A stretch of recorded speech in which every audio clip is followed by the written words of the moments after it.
사랑하는 교회 성도 여러분, 한 주간도 안녕하셨습니까? 영상 예배를 이렇게 드린 지 벌써 4주가 됩니다. 빨리 이것이 끝나고 여러분 만나서 함께 예배 드렸으면 좋겠는데 여러분 그것을 위해서 기도해 주시기를 바랍니다. 하나님 말씀, 오늘 주시는 말씀은 요한복음 12장 32절에서 36절 말씀입니다. 요한복음 12장 32절에서 36절 말씀을 제가 봉독하겠습니다. 내가 땅에서 들리면 모든 사람을 내게로 이끌겠노라 하시니, 이렇게 말씀하심은 자기가 어떠한 죽음으로 죽을 것을 보이심이로라. 이에 우리가 대답하되 우리는 율법에서 그리스도가 영원히 계신다 함을 들었거늘 너는 어찌하여 인자가 들려야 하리라 하느냐. 이 인자는 누구냐? 예수께서 이르시되 아직 잠시 동안 빛이 너희 중에 있으니 빛이 있을 동안에 다녀 어둠에 붙잡히지 않게 하라. 어둠에 다니는 자는 그 가는 곳을 알지 못하느니라. 너희에게 아직 빛이 있을 동안에 빛을 믿어라. 그리하면 빛의 아들이 되리라. 아멘. 자, 오늘 요한복음 강의의 31번째 시간입니다. 인자라는 제목으로 같이 말씀을 나누려고 합니다. 여러분, 대부분의 종교에서 중요한 것을 이야기할 때 사람들은 교주의 가르침이다 그렇게 이야기합니다. 교주의 가르침을 중요시 여깁니다. 이번에 어려운 일에 결정적인 모습을 제공했던 이 신천지라는 이단도 여러분 보십시오.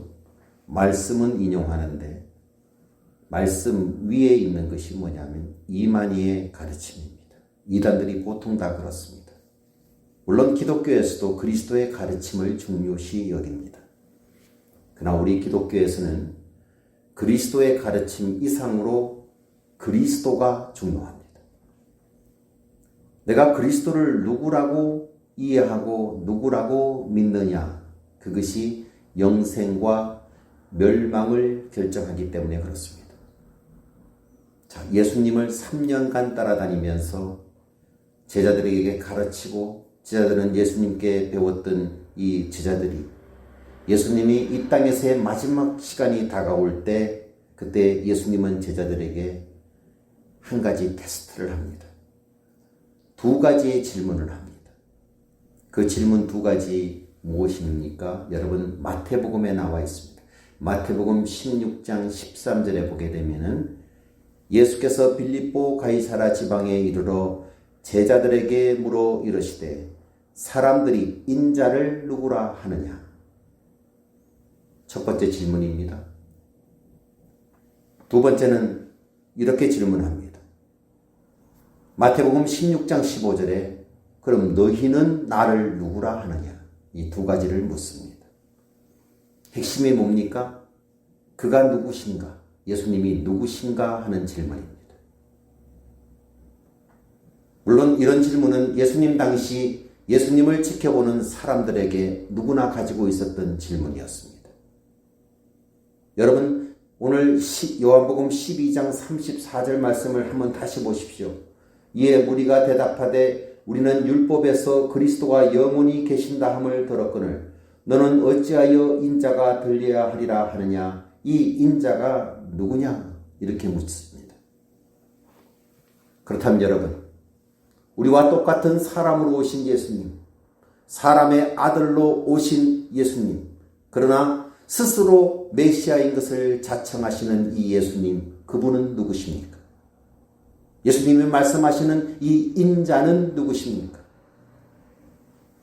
여러분 아무도 이 질문에 대한 명확한 대답이 없이는 본인을 그리스도인이라고 이야기할 수는 없습니다. 내가 교회에 나온다고 해서 그리스도인이 아닙니다. 또 내가 세례받았다고 해서 그리스도인이 아닙니다. 도대체 누가 그리스도인입니까? 그리스도가 누군가를 확실히 확실히 내가 알고 내가 믿고 그분을 따르는 사람이 그리스도인입니다. 그렇습니다. 그리스도가 누구신지에 대한 분명한 신앙 고백이 없이 자신을 그리스도인이다 이렇게 이야기할 수는 없습니다. 우리가 구도자로서 질문하는 질문 중에 이보다 더 중요한 질문은 없습니다. 자, 오늘 본문에서는 바로 이 인자가 누군가에 대해서 다루어 보려고 합니다. 오늘 말씀 속에서 증언하는 이 인자는 누구십니까? 세 가지를 말씀드립니다. 첫째, 인자는 어두운 세상의 빛입니다. 여러분, 요한복음의 구성을 보게 되면 이 어둠과 빛, 이 두 가지는 서로 계속해서 대조해서 나옵니다. 그것은 그리스도가 이 땅에 오신 이유를 설명할 때 이 빛과 어두움은 계속해서 대조해서 요한복음에 기록되고 있습니다. 보실래요? 요한복음 1장 5절에 보게 되면은 빛이 어둠에 비치되 어둠이 깨닫지 못하더라 그렇게 이야기를 합니다. 그리고 요한복음 1장 9절에 보게 되면은 참 빛, 곧 세상에 와서 각 사람에게 비추는 빛이 있었나니 이렇게 기록하고 있습니다. 예수님을 이 세상의 거짓된 빛, 불완전한 빛이 아니라 참 빛이다 그렇게 설명하고 있습니다. 참 빛은 물론 그리스도시고 여러분 어둠은 죄 가운데 있는 세상 그리고 세상 사람들을 의미합니다. 요한복음 3장 19절에서는 그리스도를 거부하는 세상의 현실을 이렇게 또 증거합니다. 그 정죄는 이것이니 곧 빛이 세상에 왔으되 사람들이 자기 행위가 악함으로 빛보다 어두움을 더 사랑하느니라. 이 세상의 현실입니다. 요한복음 8장 12절에서는 예수님 자신에 대한 계시, I am, 이 자기 계시를 선언하시면서 이렇게 말씀합니다. 예수께서 또 말씀하여 이르시되 나는 세상의 빛이니 나를 따르는 자는 어둠에 다니지 아니하고 생명의 빛을 얻으리라. 요한복음 9장 5절에서는 날 때부터 맹인된 사람을 고치시면서 또 이렇게 선언하십니다. 내가 세상에 있는 동안에는 세상의 빛이로라. 그리고 오늘 본문 요한복음 12장 35절 말씀을 보십시오. 다시 보십시오. 예수께서 이르시되 아직 잠시 동안 빛이 너희 중에 있으니 빛이 있을 동안에 다녀 어둠에 붙잡히지 않게 하라. 어둠에 다니는 자는 그 가는 곳을 알지 못하느니라. 죄 속에 살아가는 인생들, 예수님을 모르는 인생들을 가리켜서 어둠에 붙잡힌 인생이다 그렇게 얘기하고 어디로 가는지 모르는 불쌍한 인간들이다 그렇게 묘사하고 있습니다. 그리고 그 다음 절에 복음이 나옵니다. 36절 말씀을 보십시오. 이것이 복음입니다. 너희에게 아직 빛이 있을 동안에 빛을 믿어라. 그리하면 빛의 아들이 되리라. 빛 대신 그리스도를 내가 믿기만 하면은 이제 어둠 가운데 거할 필요가 없다는 것입니다. 바로 그 순간부터 그는 빛의 자녀가 된다는 것입니다. 이 복음은 나중에 요한복음 12장 46절에서 한 번 더 말씀합니다. 46절 제가 읽어드릴게요.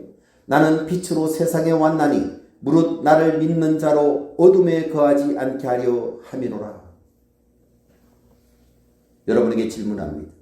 여러분 아직도 어둠 가운데 거하십니까? 아니면은 빛 가운데 거하고 계십니까? 어둠을 해결하는 유일한 처방이 뭡니까? 어둠을 어떻게 해결할까요? 총을 쏜다고 해서 어둠이 물러갑니까? 빗자루로 쓴다고 해서 어둠이 물러갑니까? 어둠을 해결할 수 있는 유일한 처방이 있다면 그것은 빛입니다. 빛이 오면은 어둠은 즉각적으로 사라집니다. 우리 고수가 방에 들어가서 불을 끄면은 무서워합니다. 하는 소리가 깜깜깜깜 그럽니다. 그러나 스위치를 올려서 불을 켜면은 환하게 웃지요. 어둠이 물러가기 때문에 그렇습니다. 빛을 받아들이면은 우리는 빛 가운데 거하는 빛의 자녀가 된다는 것입니다. 따라서 여러분, 어둠의 죄에 붙잡혀 사는 인생들이 있다면 그것을 인정하십시오. 인정한다는 것은 회개하는 것을 의미합니다. 그리고 참빛으로 오신 예수 그리스도를 영접합니다. 영접하는 그 순간 더 이상 우리는 어두움에 거할 필요가 없어집니다. 우리는 빛 가운데 살아갑니다. 따라서 여러분, 인자는 누구십니까? 어두움에 비치는 세상의 빛입니다. 그분이 인자이십니다. 유일한 빛으로 오신 분, 그분이 인자여 예수 그리스도이십니다. 자, 둘째로 봅니다. 인자가 누구십니까? 두 번째는 인자는 모든 사람의 구주이십니다.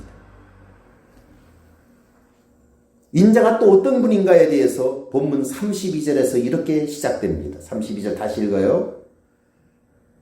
내가 땅에서 들리면 모든 사람을 내게로 이끌겠노라 하시니.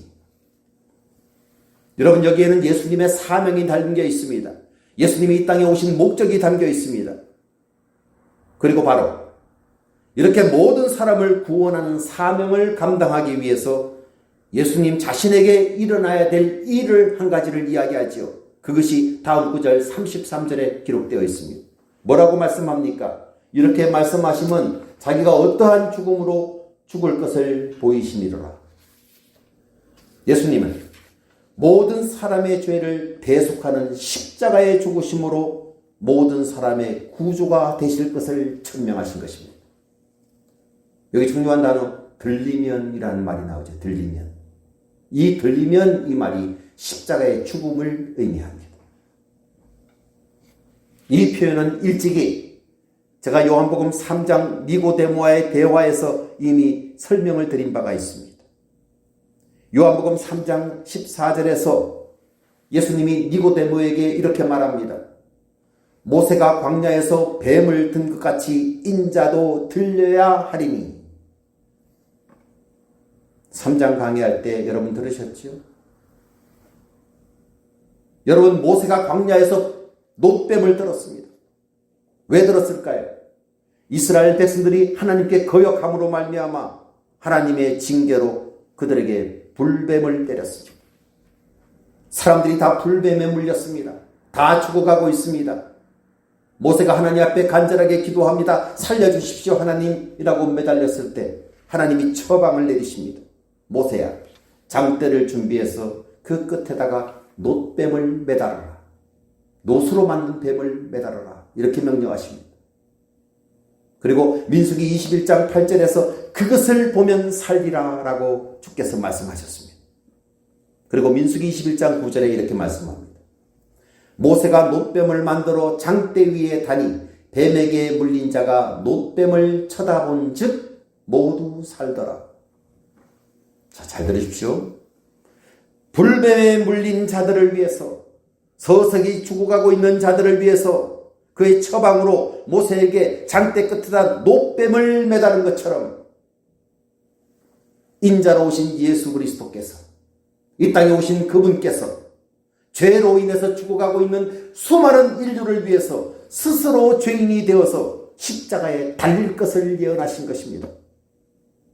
다시 한번 설명합니다. 구약시대에 불뱀에 물려서 죽어가고 있는 그 수많은 백성들을 살리기 위해서 모세가 장대 위에 놋뱀을 높이 매달고 그것을 쳐다보게 한 적 살았던 것처럼 신약시대에 오신 예수 그리스도께서는 스스로 죄인이 되어서 죄로 인해서 죽어가고 있는 수많은 인류들을 살리기 위해서 스스로 십자가에 달려서 돌아가셨다. 그것을 바라보고 믿는 자는 살리라. 똑같습니다. 그 인자, 그 예수를 믿음으로 바라보는 모든 사람들은 구원을 받는다는 것입니다. 이것이 여러분 복음입니다. 근데 그 당시에 이스라엘 백성들은 메시아를 기다리면서 메시아가 오셔서 그런 역할을 하실 것을 기대하면서도 그분이 왜 죽으셔야 되는 이유를 몰랐습니다. 그것이 34절에서 이렇게 말하고 있습니다. 보십시오. 이에 무리가 대답하되 우리가 율법에서 그리스도가 영원히 계신다 함을 들었거늘 너는 어찌하여 인자가 들려야 하리라 하느냐. 이 인자가 누구냐? 예수님이 와서 죽는 것은 몰랐습니다. 성경을 온전히 알지를 못했습니다. 그 주님이 영원히 계셔야 되는데 왜 들려야 된다라고 이야기하느냐? 왜 죽는다고 이야기를 하느냐? 여러분, 동일한 질문을 오늘 이 시대에 살아가는 수많은 사람들도 똑같이 하고 있습니다. 또 우리 중에 오늘 영상으로 예배를 드리는 여러분에게 똑같은 질문이 마음속에 있을 것입니다. 그분이 왜 죽어야 되는지, 왜 들려야 되는지. 여러분, 예수님의 분명한 선언을 꼭 기억하십시오. 마가복음 10장 45절에 인자가 온 것은 섬김을 받으려 함이 아니라 도리어 섬기려 하고 자기 목숨을 많은 사람의 대속물로 주려 함이니라. 주께서 오신 목적이 죽는 것이었습니다. 무엇으로? 대속물로, 대속하는 제물로 죽는다는 것입니다. 하나님의 아들이신 예수님이 인자, 곧 사람의 아들로 이 땅에 오신 이유, 그의 목적이 뭐냐? 대속물이었습니다. 대속의 제물을 본인이 드리기 위해서였습니다. 여러분, 십자가는 바로 이 대속의 제물로 자신의 생명을 드리신 최후의 제단이었습니다. 그것은 구원의 제단이었습니다. 따라서 여러분, 인자가 누굽니까? 십자가에서 대속의 죽음을 받으신 모든 사람의 구주, 그분이 인자입니다. 자, 마지막 세 번째, 인자가 누굴까요? 셋째는, 인자는 영원히 계시는 분이십니다. 자, 좀 전에 읽었던 34절에서 이미 우리는 살펴봤습니다. 이스라엘의 율법에 의하면 그리스도는 영원히 계신다라고 되어 있었습니다. 근데 예수님 자신이 나는 죽을 것이다 이렇게 암시를 했을 때 이게 성경하고 틀리지 않느냐 이렇게 질문을 하게 됩니다. 그분이 영원히 계셔야 되는데 왜 죽느냐라고 질문합니다. 그들이 예수님이 영원히 계신다, 이것은 성경적인 올바른 지식이었습니다. 그러나 그들이 무지했던 것이 하나 있었습니다. 어떤 방법으로 그 주님께서 영원히 계시는가를 몰랐습니다. 단적으로 말하면 그들은 그리스도의 부활 사건을 몰랐던 것입니다. 그리스도는 우리의 모든 죄를 짊어지시고 십자가에서 대속의 죽음을 가지고 죽으셨습니다. 그러나 여러분, 장사된 지 3일 만에 주님께서 부활하셨죠. 다시 사셨죠. 그리고 영원히 사시는 분이 되셨습니다. 여기 인자는 누구냐는 물음 앞에 또 하나의 중요한 대답이 있습니다. 인자는 부활하심으로 영원하신 살아계신 주님이 되셨다는 사실입니다. 여러분, 예수님이 참으로 부활하셨고 영원히 계신 분이라면 더 놀라운 복음이 있습니다. 이것은 예수 그리스도께서 우리의 모든 죄를 해방시켰을 뿐만 아니라 오늘도 살아계셔서 우리와 함께하고 계시다는 사실입니다. 이 사실을 여러분 믿으십니까?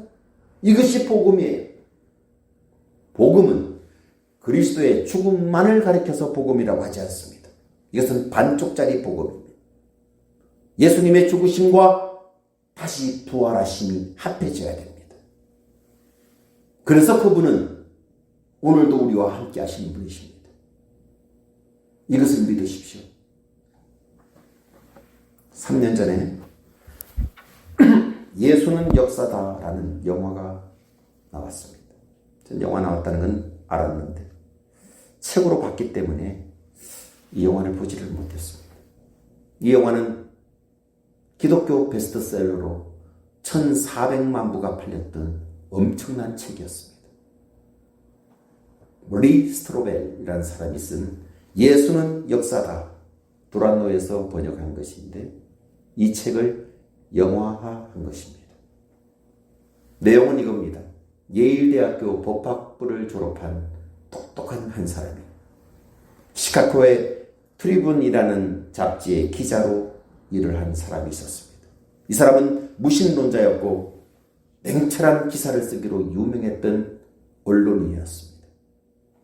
근데 어느 날 가족과 함께 식당에 가서 밥을 먹는데 밥을 먹던 중 귀여운 어린 딸이 사탕을 먹다가 목에 걸렸습니다. 기도가 막혔습니다.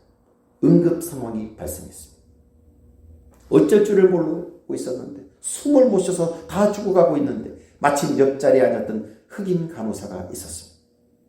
얼른 응급처치를 함으로 이 아이를 살려냈습니다. 아내가 고맙다고 눈물을 흘리면서 이렇게 말을 합니다. 우리는 참 운이 좋았다. 당신을 만나서 참 좋았다. 우리 감사합니다. 감사합니다. 라고 얘기했습니다. 이 흑인 간호사는 이렇게 말합니다. 이것은 운이 아니라 하나님의 뜻이었다고 이야기를 합니다.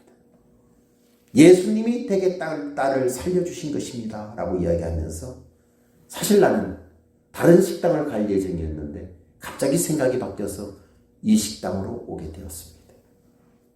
이것은 바로 되게 딸을 살리기 위한 하나님의 섭리요 하나님의 계획입니다. 라고 얘기했습니다. 이 사건을 계기로 아내는 그 간호사의 인도를 받아서 윌로우 크릭 교회라는 교회에 가서 세례를 받았습니다. 신실한 그리스도인 되었습니다. 근데 그 남편은 마음에 들지 않습니다. 못마땅하게 여깁니다. 그때부터 예수를 믿는다는 것 때문에 부부 사이에 갈등이 일어나기 시작합니다. 그러고 나서 남편은 우리 아내의 저 미신적인 신앙, 기독교 신앙이 얼마나 허구에 찬 미신인가 이것을 파헤치기 위해서 기자 특유의 합리적인 이성으로 그것을 증명하기 위해서 연구에 들어갑니다. 리 스트로벨은 기독교 진리의 사실성, 특히 예수의 죽음과 부활의 사실성을 사실에 입각해서 팩트에 입각해서 그것을 추적하기 시작합니다. 2년이라는 세월을 추적합니다. 사실조사에 들어갔고 그리고 이 지구상에 있는 가장 유명한 권위자들 20명을 찾아갑니다. 조언을 구합니다. 그 중에는 가장 위대한 고고학자, 가장 위대한 심리학자, 의학자, 모든 전문가들을 만나서 모든 자문을 얻습니다. 그리고 검토한 끝에 이런 결론을 내립니다. 예수의 죽음과 부활이 역사적 사실이었다. 그렇게 이야기를 합니다. 예수님은 역사적으로 사실적으로 죽으셨다. 그리고 역사적으로 부활하셨다. 그리고 마침내 무신론자의 여행을 끝내고 하나님 앞에 이렇게 말합니다. 하나님, 당신이 이겼습니다. 이것을 선언하면서 아내 앞에 무릎을 꿇고 예수 그리스도를 구주와 주님으로 영접합니다. 그리고 아내와 함께 평생을 하나님께 드리고 하나님께 자신을 맡기기로 서원을 합니다. 그 순간 리스트로벨 그 아내가 2년 동안 기도하던 기도 응답이 되는 순간이었습니다. 그 아내는 지난 2년 동안 하나님 앞에 울면서 에스겔서 36장 26절의 약속의 말씀을 붙들고 이렇게 기도합니다. 에스겔서 36장 26절은 이런 말씀입니다. 또 새 영을 너희에게 두고 새 마음을 너희에게 주되 너희 육신에서 굳은 마음을 제거하고 부드러운 마음을 줄 것이며. 자, 이 구절을 붙들고 하나님, 내 남편의 마음속에서 굳은 마음을 제거해 주시고 부드러운 마음을 주옵소서. 새 영을 주시오고 새 마음을 그에게 주시옵소서라고 간절하게 기도합니다. 놀랍게 그 기도가 응답되는 순간이었고 또 그 순간은 우리 시대의 가장 위대한 기독교 변증서를 쓰는 위대한 작가의 탄생이기도 했습니다. 그 후 그는 교리 변증 작가로 목사로 세계적으로 쓰임받는 놀라운 새 인생을 살게 됩니다. 왜 그랬을까요? 부활하신 살아계신 주, 영원하신 그리스도가 그 인자를 만났기 때문에 그렇습니다. 책 마지막 부분에 그의 고백이 기록되어 있습니다. 들어보십시오. 이렇게 고백합니다. 1981년 11월 8일 나는 나의 죄를 시인하고 죄로부터 돌이켜 예수님을 영접하고 영생을 선물 받았다. 번개도 없었고 뇌성도 없었다. 그러나 나는 이전과는 분명 다른 존재가 되어 있었다. 요한복음 1장 12절의 말씀처럼 부활하신 역사적 예수님을 통해서 영원히 하나님의 가족으로 입양된 하나님의 아들이 된 것이다. 이제 나의 우선순위, 나의 가치관, 나의 성품이 바뀌었고 지금도 계속 바뀌고 있다. 나는 더 이상 과거의 내가 아니다. 이렇게 고백을 합니다. 여러분, 이 인자를 여러분 만나셨습니까? 예수님을 만나셨습니까? 리스트로벨의 인생에 찾아오셔서 그 사람을 변화시킨 그 예수님, 여러분의 인생 속에 찾아오신 일이 있습니까? 오늘 본문에는 너무나 중요한 두 가지의 메시지가 들어있습니다. 첫째는 그 인자를 만났는가? 질문입니다. 둘째는 그 인자를 만났다면 그 그리스도를 전하고 있는가? 두 가지입니다. 여러분 대답은 무엇입니까? 어떻게 대답하시겠습니까? 그 인자를 만나셨습니까? 자, 이 시간 우리 같이 기도할 때 모두 눈을 감으십시오. 그리고 오른손을 가슴에 올려놓으시기를 바랍니다. 사랑하는 여러분 중에 혹시 아직 인자이신 예수님을 만나지 못한 분 계시다면 이 시간 예배를 드리면서 오른손을 가슴에 올려놓고 제가 드리는 기도를 받으시길 바랍니다. 제가 기도하는 것을 진실로 마음속에 따라하며 받으십시오.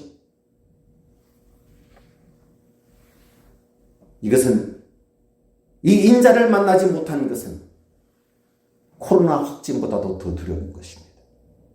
세상의 어떠한 어려운 일보다도 비극입니다.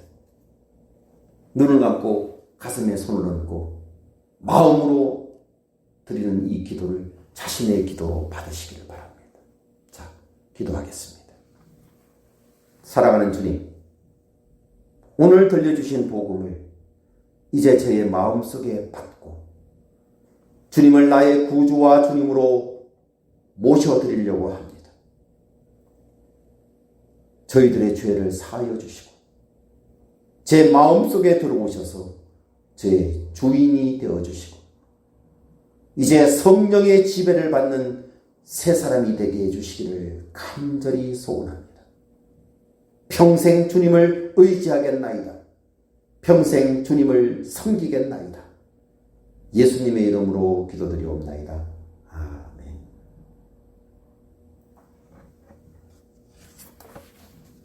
인자에 대해서도 궁금하신 분 계시면은 저에게 개별적으로 연락해 주시기를 바랍니다. 광고 말씀 잠시 드립니다.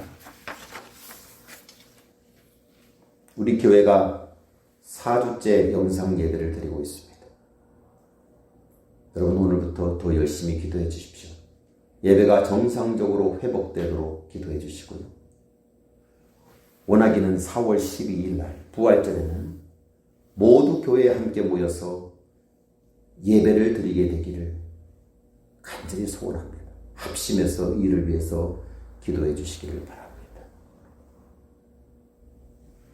준비하신 예물 예배 후에 여러분 교회 구자로 헌금 항목 적으셔서 봉헌해 주시기를 바랍니다. 성경 퀴즈대회 준비하고 계시죠? 마 목사님이 수고하셔서 매일매일 요약하고 예상 문제 여러분에게 보내드리는 걸로 알고 있습니다. 열심히 공부해서 좋은 성적 받으시기를 바랍니다. 이분 집사님 퇴원하셨지만은 완전한 회복이 필요합니다. 회복을 위해서 기도해 주시고 목요일 수술하신 우리 김승진 형제 쾌유와 오동환 집사님의 건강을 위해서도 계속 기도해 주시기를 바랍니다. 멀리 외국에 나가 있는 특히 중국에 가 있는 장로님과 박근범 집사 가족을 위해서도 기도해 주시기를 바랍니다. 여러분 드리신 헌금을 위해서 기도하겠습니다. 기도합니다. 이 어려운 시기 속에서도 우리 성도들 지켜주심을 감사를 드립니다. 주님 원하옵기는 이 악한 바이러스를 속히 소멸시켜 주셔서 다 함께 모여 예배드리는 날이 속히 오게 해주시기를 간절히 소원합니다. 이 어려움 속에서도 믿음으로 이 위기를 이기게 하시고 각자 가정에서 예수님과의 교제가 풍성하게 하셔서 이 기간 도리어 믿음의 진보를 가져오게 해주시기를 원합니다. 주님, 주님께 온라인으로 예물 드립니다. 예물 기뻐 받아주시고 이 기간에도 교회가 물질의 어려움 받지 않게 하시고 성도들의 가정에도 공급해 주시는 주님의 놀라우신 은혜가 넘치게 하여 주옵소서. 주여, 지난 목요일 수술한 김승진 형제 속히 회복시켜 주시고 이분 집사님, 오동환 형제님 질병도 완쾌시켜 주시옵소서. 성도들의 가정, 자녀들, 사업체, 직장을 주께서 눈동자처럼 지켜주시고 어려움 속에서 함께 하시는 주님을 믿고 찬양하게 도와주옵소서. 대련교회 살펴주시고 김현수 장로님, 박건범 집사 가족 안전하게 하여 주옵소서. 우리 성도들 한 주간의 삶을 주께 의탁합니다. 감사드리며 예수님의 이름으로 축복하며 기도하옵나이다. 아멘. 한 주간도 여러분 안전하게 말씀 붙들고 승리하시기를 바랍니다. 축도로 오늘 예배 마치도록 합니다. 이제는 우리 주 예수 그리스도의 은혜와 하나님 아버지의 무한하신 사랑하심과 성령님의 위로하심과 교통하심의 역사가 악한 바이러스로 하나님 두려워하고 염려하고 있는 우리 사랑하는 교회의 모든 지체들, 그러나 그 속에서도 하나님 말씀 붙들고 기도하며 이기고 있는 모든 성도들 머리 위에, 저들의 사업체 위에, 자녀들 위에, 중국에 있는 하나님의 귀한 자녀들 위에, 멀리 출타 중인 자녀들 위에, 군에 있는 청년 위에 이제부터 영원토록 함께 하시기를 우리 주 예수 그리스도의 이름으로 축원하며 기도하옵나이다. 아멘. 예배 마쳤습니다.